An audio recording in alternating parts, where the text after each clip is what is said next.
Zack Gibson, the man, the legend. Soon to be the world's number one. Absolutely. I agree with that, wholeheartedly. So, how are you? Yeah, I'm good. Yeah? No complaints. No complaints, good. So we're in Cambridge, day 2 of the first set of tapings for NXT UK. How are you finding this experience? Are you excited? Yeah, I've gone on record of saying this before. You know, I've been wrestling for 12 years now, and a project like NXT UK is everything I've ever wanted to do. Right, nice. So when I say no complaints, I mean no complaints at all. I mean, please don't send me back, because this is everything I ever wanted to do. Where you want to be. Yeah. Now you're a bit of a hero to me, because we were at the Albert Hall a month or so ago. Yeah, and we were doing press conference stuff, and you were doing media, and to me you really stuck out as like the next big thing for WWE. You not just like in terms of your in-ring style and talent on that side of things, but just the way you present yourself, the promos you were cutting left, right, and centre. You clearly have it. And is that something that just comes naturally to you? Is that something you've worked really hard on? I think anyone who stands out in that sort of field must have something in there naturally. Because I run a training school, and I've tried to teach it, and it doesn't necessarily always come out. That's interesting. But at the same time, with a lot of people, myself included, it wasn't there straight away. If that makes sense. Yeah. So I think it has to be somewhere inside of them, and then it can be brought out by what any young wrestler's always encouraged to do: going out and working, going around different cities, different countries, talking to different guys that have done it before you. And if it's in there, taking that experience will bring it out. Yeah. And if it's not, at least you know now. Yeah. And because just before we started rolling, we were talking about your promo that you cut last night. I was saying in the best possible way, I couldn't hear a word of it because the crowd were hating on you so badly. But that, you must adore that feeling. Of course. I mean, it sounds like a cliche, but there's just no other way for me to word it at 9 o'clock in the morning. I'm a villain, so boos are my cheers. Yep. If it was that same reception, but it was cheers, then I'm doing my job wrong. Wrestling's the ultimate variety show, so you can fans from all different walks of life can come in, and they can get something from somewhere on the show. Yeah. And my part of the show is encouraging that reaction. Yeah. But when I look out and when the camera scans around the crowd, you see that everyone's having a good time, everyone's on their feet. So that's my job, and I do enjoy doing it. Well, it comes across. And like, just going back to the Albert Hall quickly, was that, did you see it as a sort of make or break thing for you? Because it was such a big moment for so many guys and girls those couple of nights. Were you all in? Yeah. Were you feeling a lot of pressure going into those shows? Definitely. But I think one thing that drives the guys to move up the bill, to move up the card, and to progress in their career is that you don't take anything for granted. So I did see it as make or break, and then when I arrived in Cambridge yesterday, I saw that as make or break. Okay. I see today as make or break, because it could. If I go out there and absolutely stink the place out now, they can change their mind just as quickly. But it won't happen, because I'm not going to let it happen. You got to treat every single one. So every big show like this, I'm always going in a little bit nervous, but then that's what creates it. You know what I mean? That's what lets you not rest and not sit back. The whole roster's doing that. It's not just me. I look around the locker room and you see everyone with that little bit of healthy stress, where they're all trying to think about what they're going to do next to stand out, and that's what's going to be the driving force behind NXT UK. That's what's going to push us right up there and make everyone take notice. And talk to me about promos, like, because they often say in wrestling that the best characters are the people who are just themselves, but with the volume turned up, which is mildly concerning in your case. But I feel like a lot of people would struggle without a script, but I feel with you don't even need a script. Like, how do you pull promos? The whole sort of, I wouldn't say it's the be all and end all of it, because I've heard some people say that, and I take that a little bit insulting. There's a lot more to what I do. There's a lot more layers than a lot of tweets give me credit for.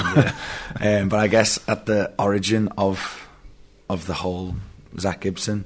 It's football culture, and it's an away game for me. Okay. So when I'm in Cambridge, it's an away game, and then a lot of everything that happens comes from there. So rather than trying to read from a script, I just have to look at what's in front of me. And a wise man who works here had always said, it starts up here, and it comes out here and here. But if it doesn't filter through here, then no one's going to believe it anyway. So all you have to do is look out at the away fans. I see them giving me what they give me, and you just have to grab it, harness it, and then throw it back at them. And it's just the same way that, if I go to an away football match, I don't expect to be jumped outside the building. And I see that like these reactions here, I don't expect to get mobbed on the way to the bus. And when I meet the fans, there's often, it's often like they're quite responsive, they're quite respectful about it, and they enjoy the act. They enjoy watching it, they enjoy getting involved. But it's an away game, and I'm the away talent, so they enjoy giving me that reaction. And the promo that you cut after your big win at the Albert Hall was another great showing. Fans were hating on you severely. Was that planned? I sort of wasn't expecting a promo from you, but it happened, and it was an amazing moment for you. The actual tournament itself is a big deal, so and it's treated as such because it is. It's there's only ever been 2 now, so basically whoever gets to win that is granted a little moment at the end, and it's kind of encouraged to be, just speak from the heart. This is a big deal.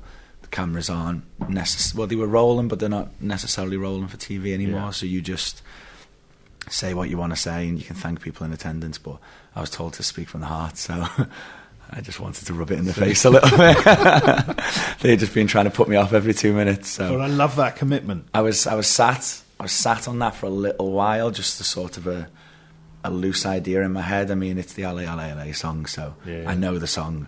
But then I had a couple of ideas about how to make it about me, and then it just came out. It just happened. It was superb. And just one more question about the Albert Hall. I was thinking about this.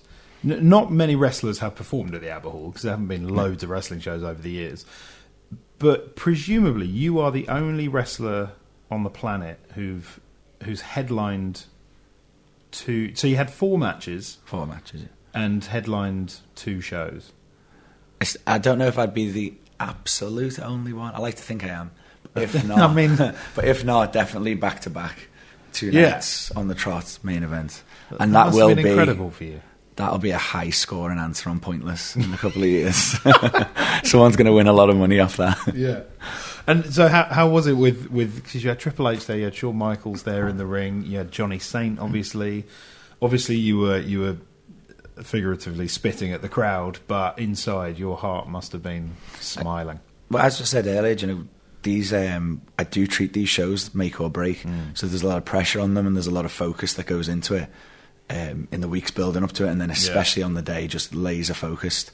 So even though it was WWE, and occasionally in my peripherals I'd sort of catch a WWE logo on the turnbuckles, I'm trying to sort of shut that out for a second and just don't get caught up in this, because you've got nearly an hour bell to bell to do tonight. So just wrestle the guy that's in front of you and get through it. It was Jack Gallagher who, as I mentioned earlier, I've known him for years. We trained together. I've been groomsman at his wedding.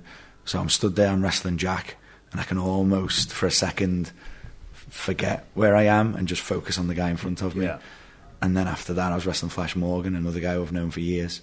So I could sort of do the same. Travis Banks, he's been over here touring for a long time, which is why he's an honorary Brit, basically, which is why he's been invited to be involved. And I could almost forget it until I'm stood in the ring celebrating, and I got that final chance to look around. I thought, this is unbelievable. This is the Royal Albert Hall. People are on their feet throwing abuse at me, and then I turn, and there's it's one of the most famous British wrestlers, but definitely the wrestler's wrestler, Johnny Saint, stood in the ring. So I've met Johnny a handful of times, and he's just the best. So he stood there, and then Shawn Michaels and Triple H. It doesn't get bigger than Shawn Michaels and Triple H. I feel like that was the moment that it sort of hit me that I've just main evented and won a WWE tournament. So you had HBK and Triple H either side of you. Were you tempted to DX? I think it's one of those twisted thoughts that run through your head, isn't it? Every so often, when do I ruin this moment or not? Do I unlock this portion of my brain? I think it's best that you don't. I think that's how you end up in prison, to be honest. Yeah, probably.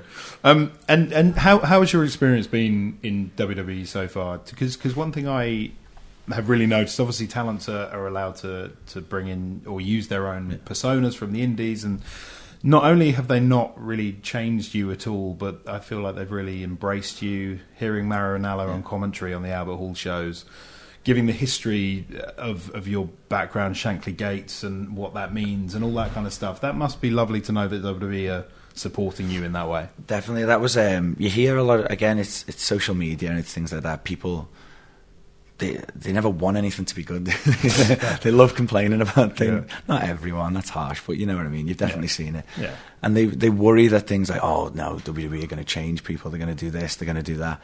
And they've not at all. Like you say, they have just encouraged us. I've gone on record before of saying, literally 2 weeks into being with the company, because of the brains that are working backstage here. Like these are the best talent from every generation gone by are there to help us, and they pull us aside and they sit one-on-one with us. After 2 weeks of being with the company, I felt like I progressed what's just taken me 5 years. Right. So straight away you find yourself thinking like, how did I not know this? How did I not know that? And going back to trying to change people and stuff, we've genuinely just been encouraged. You know, this is NXT UK. All you need to do is look at the branding of the company.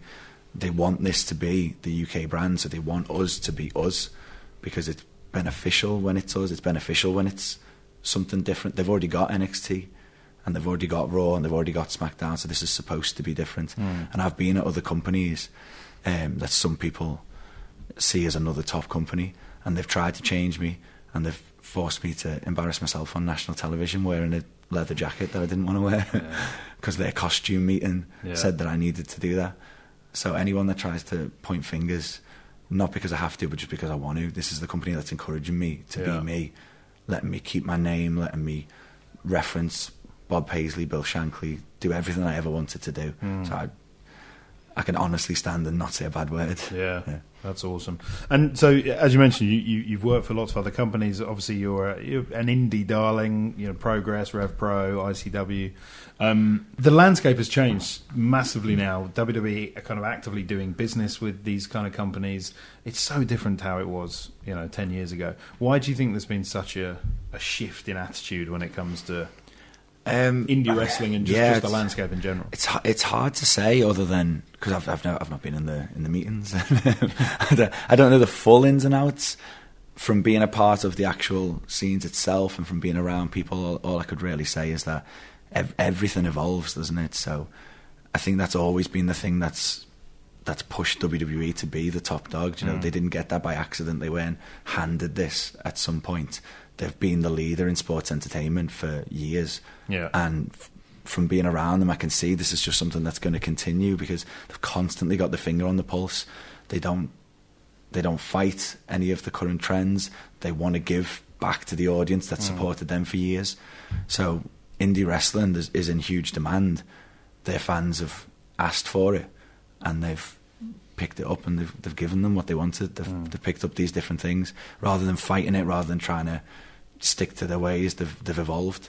The network's been massively influential in that, I think. It's just a hub. It's like, if I had the network, I watched a VHS of Royal Rumble 2000 just every day, because that's all I had. So when I was playing with my action figures, I'd just stick it on again and just watch that again. God knows what my life would have been if I had the network when I was a kid. I don't think I would have left the house. And so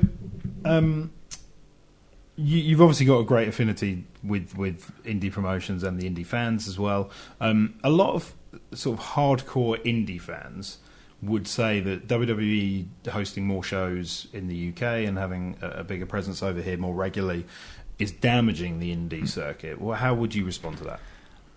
It's nonsense. It's nonsense. And WWE is not the only big company trying to move in. It's the biggest company. But everyone wants a piece of the hot UK scene right now. And I've been going back and forth with WWE for 5 or 6 years, so they've always been here. It's not like they just rocked up, which a couple of people have. A couple of people have had nothing to do with it whatsoever, and then they've just tried to show up at the last minute to get involved. WWE have always been here, always encouraging the talent, always trying to let us do stuff, telling us what to do next, helping us out along the way. It just so happens that now we have an opportunity to work directly, but they've always been here trying to help us out. Yeah. And I've also forgot the question now. Just about this idea that, you know, that all the talents will go to WWE, and therefore, but surely it's putting a bigger spotlight on the industry as a whole in the UK. That's the way I see it, anyway. I've been wrestling like this for years now, and I've done big events for Progress Wrestling, you know, at Brixton Academy in front of however many thousands, and however many thousands are in that building, there's still 10, 100 times more outside the building that don't know that we exist. So this is just an opportunity to get more eyes on the product. Yep. And it's not gonna. I can only say it's not gonna hurt. It's gonna help it all the way down to the absolute bottom, where you've got the shows rocking up and working men's clubs. They're gonna see a boost because there's just more eyes on. There's more eyes on NXT UK directly. There's more eyes on companies like Progress, but there's more eyes on wrestling. So you put wrestling on a poster, more people now know that exists in the UK. Yeah. The amount of taxi journeys that I've had where the taxi drivers got in and said, you know, what do you do for a living? And I've not been quick enough to think of a lie to save myself from the next 10 minutes. Yeah. So I've just said, I'm a professional wrestler. And they go, here in the UK, like the WWE? And I go, no, the WWE. You'll be seeing it very soon. Yeah. That's awesome. Yeah. So it's just going to bring more eyes on it. It's only going to be good. And evidence of that, Progress Wrestling, just the week gone by, ran a show on a Wednesday in central London at the Electric Ballroom, famous venue, sold out. Yeah. And for the indie promotions to be selling out big venues midweek on a Wednesday, try and tell me that's hurting this. That's extraordinary. And Wembley coming up as well in September. Exactly. Wembley Arena. The independents are going from strength to strength. Yeah. If some independent tries to blame their failures on this, I guarantee if you just scratch the surface just a little bit, you'll see Joe Bloggs in his kick pants and his and his cut off jeans, and you go, I think you're the problem. Right. And it must be. I mean, you've had some amazing moments already so far, but it must be amazing, kind of sharing this story, this journey with your friends from the Indies, guys you came up with. Is there a particular moment or a match or a night over the last sort of year or so that you can pinpoint? Yeah, honestly, so many of them. It's hard to pinpoint one, because it's, when I take a step back, I do just see it as all of the years together. Yeah. So when we first set out, I think everyone was training under the assumption that at some point in the future, when we hit the years where people do get the call to go to the big leagues, I think everyone was operating under the assumption that when that happens, there's going to be one spot. And we can all be mates now. Yeah. And when that comes, we're all going to have to fight for this one spot. Then we'll all say, well done to the winner. Yeah. Well done, you won, and we'll carry on doing what we're doing. Yeah. And then as we were going, I say this before, I'm not trying to say that me personally, that I am responsible for the British scene having this boom period again. But it is my generation. It's all of it. A generation of like-minded guys, all pushing forwards, all elevated the scene, brought new eyes on the scene, just forced this change and forced everyone to pay attention, sit up. And now we're all in a position where we don't have to fight over one spot, because there's actually plenty of spots. So we're still pushing to get ourselves higher up the card, to make the shows the best that they can be. But that personal competitive edge has took a step back, where no one's trying to stab each other. Not that we ever did, but you hear rumours of this is what's going to happen one day. Yeah. And it's just not. The atmosphere backstage is just as good as it is in the crowds. Yeah. Everyone, I think everyone's having fun at the British shows, basically. Yeah. You know, when you see them, no one's sat in the crowd, no one's sat in the hands, everyone's up having fun. And then that translates backstage. Everyone's backstage having fun together, enjoying our time. It's just the best time to be doing this. I have a degree in accounting and finance, and I do not intend to use it ever. I can't even imagine doing anything different than this. I didn't realise you had that degree. Yeah, not many people do. I don't know what it is. I don't know what it is about this accent, but people think I can't count. No, I'm actually quite smart, believe it or not. Well, I mean, you look smart, so I imagine your brain is smart as well. And I didn't pay for it, accounting. Clever. Always thinking. Yeah. Always thinking. If for people who don't know much about you and your indie work, is there a particular feud or a particular match that people could seek out that you're like particularly proud of that would kind of sum up Zack Gibson the best? Oh, it's hard that, because over the years there's been quite a few, so it's hard to pinpoint one. Jack Gallagher's been one of the guys there's been this ongoing feud for 8 years or so. So if you dig out those matches, you can kind of see the progression of it as well. Yeah. And that's gone from the gym that we both first started training at.